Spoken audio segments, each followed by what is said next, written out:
The Cybertruck production ramp is seemingly happening. 19 Cybertrucks were spotted here, a few more over here. There's also one here. A bunch they're spotted here. This one I think is getting scrapped. And Electric is guessing that 1,000 Cybertrucks per week will be produced by the end of next quarter. Soon there will be too many Cybertrucks to count. Sawyer counted 40 in total today. Tesla is set to receive $153 million in incentives from the Mexican state of Nuevo Leon, where Tesla is building a Gigafactory. It was approved today, and it also includes a reduction for payroll tax. A new drone video showed that Tesla is pushing Fremont production output to the max. This is so packed. Looks good. A Guggenheim analyst just increased his Tesla stock price target up from $125 to now $132. So he still says sell Tesla stock, but his tip ranks rating is pretty low. This is good news for Tesla investors because Elon is now less likely to sell Tesla stock because Netflix resumes advertising on X after Elon's controversy. I expect many more companies to follow Netflix. Tesla just posted this video. Our hairpin stator line performs 50,000 operations every day to produce the drive unit for Model Y, turning electricity into motion. I really like this update. This is rolling out in China right now. If you are using the navigation and you are going through an intersection, it will show you an image which will show you exactly where you should go, which lane and which road exactly. Over here in Vancouver, there are a few intersections that I sometimes go through, and the first time I went through there, it was very confusing because you have multiple roads next to each other and the navigation doesn't really zoom in enough for me to know exactly which one should I take? I need to manually zoom in, and then I'm like, okay, I need to take this one. But if you're driving fast,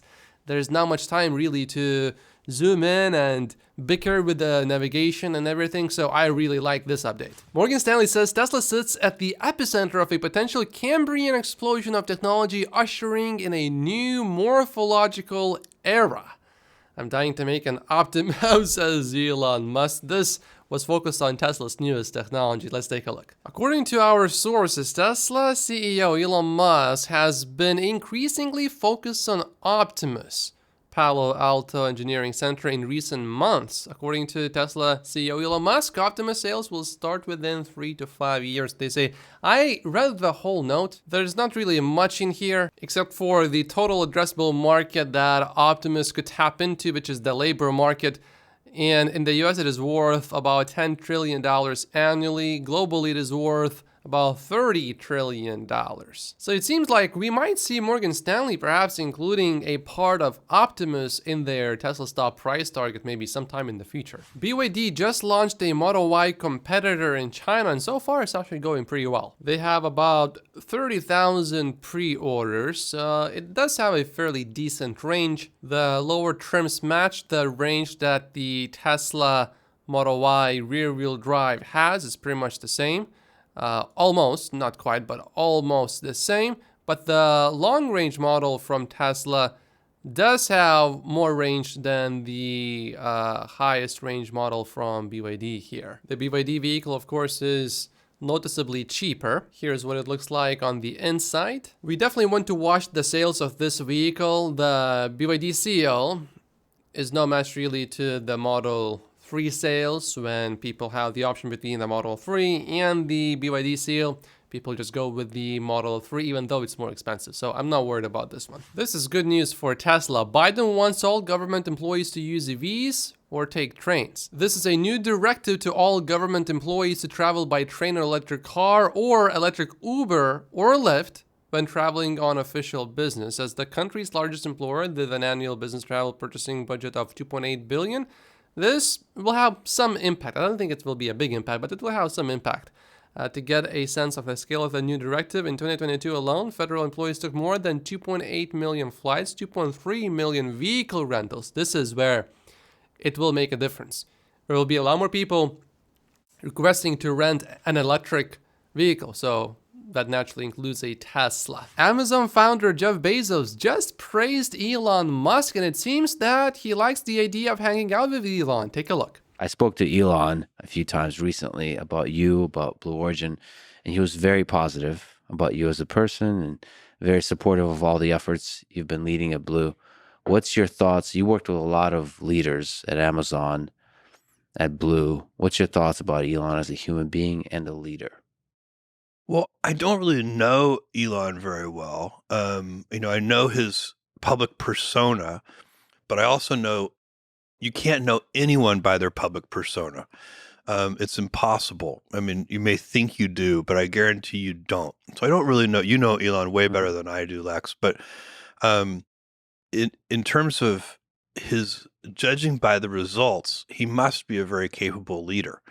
There's no way you could have, Tesla and SpaceX without being a capable leader. It's impossible.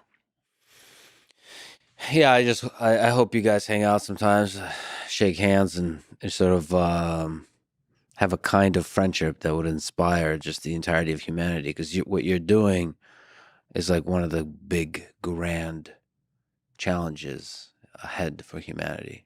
Well, I agree with you, and I think in a lot of these endeavors, we're very like-minded. Yeah. So I think, I'm not saying we're identical, but I think we're very like-minded, and so I love that idea. There's a discussion going about Tesla's deliveries next year. James is projecting that for his base case, it will be 2.1 million deliveries with 18% gross margin excluding credits.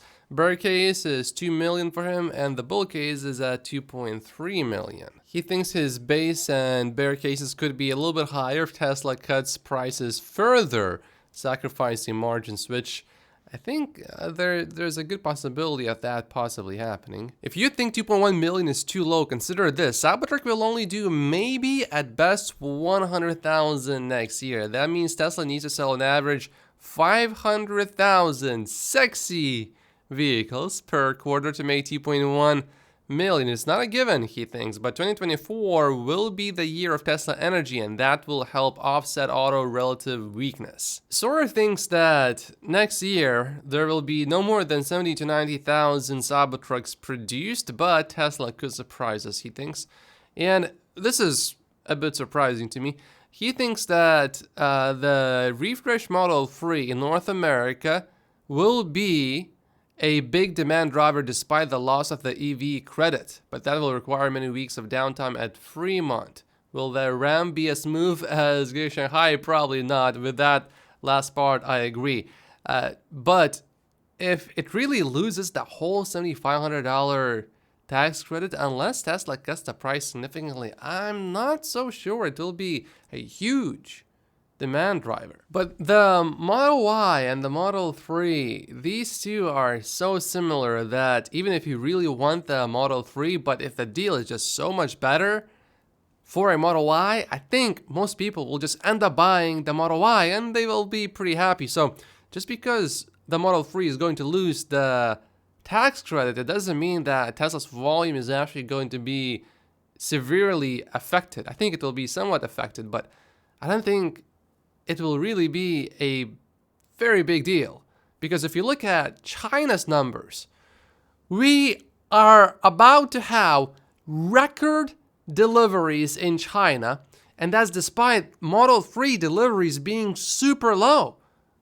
That's because people are just buying the Model Y. Now, the Model Y did get a tiny refresh in China, so that's possibly helping a little bit, but the refresh is so tiny that I don't think it really makes a big difference. But the Model Y refresh timing is a wild card, but probably late 2024 at the earliest, Sawyer says. That will also require many weeks for line upgrades, but could be a massive demand driver, especially as the Model Y will still be eligible for the EV rebate, while some of its competitors, like Mach-E, will lose all federal rebates. The Model Y, the best-selling car in the world, getting a major refresh is a big deal. I agree with that. And based on all of the leaks from before, we know that it's going to happen probably at the end of 2024. Another reason why losing the tax credit may not be such a big deal is because under the IRA rules, leased electric vehicles are classified as commercial vehicles, making them eligible for the full federal clean vehicle credit without meeting strict battery and sourcing requirements.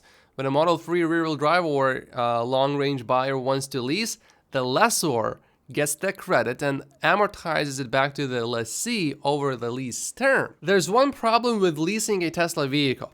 That is, you cannot buy the vehicle after your lease expires. Tesla says the Model 3 and Model Y leases are not eligible for purchase regardless of delivery date. I think that's because Tesla wanted to use these vehicles possibly for robotaxis, but I think they are likely going to change that in 2024 for the Model 3. Otherwise, it's going to be a bit difficult to sell these Model 3s possibly. Troy expects that Tesla will have record production in Giga Shanghai in Q4, and he points out that last year Model Y to Model 3 ratio was 1.77.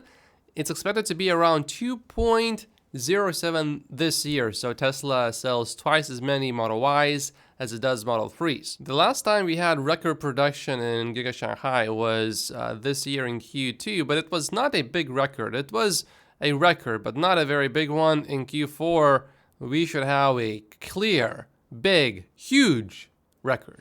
This is Tesla's total market share in each country. This does not just include battery electric vehicles, this includes any passenger vehicle, including gas-powered vehicles, and yes, in Iceland. Tesla's total market share is 48.3% of all passenger vehicles. That's crazy. Norway is at 16%, a few more countries over 10%, and give it some more time and these numbers are just going to keep going way up. There's still a lot of opportunity in Japan.